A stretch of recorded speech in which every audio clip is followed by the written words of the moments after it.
من مشکل کشم. هر مشکلی داری بهم بگو تا حلش کنم. راستش جدیدن مام بابام خیلی با هم دعوا میکنن. میخوام مثل قبلا عاشق هم شن، مثلا با هم آب بیوه بخورن، با هم برقصن، با هم. خب بسه ابو خلف ناراحت میشه. درمونت دست منه. یه قطره از اینو میدی به بابات بخره. فقط حواست باشه اولین نفری که ببینه عاشقش میشه. بیا بردا ببر سری باش.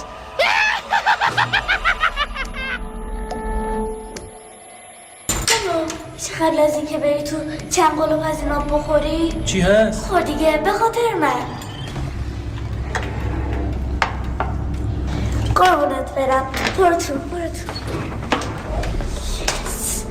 الان بابا رفت تو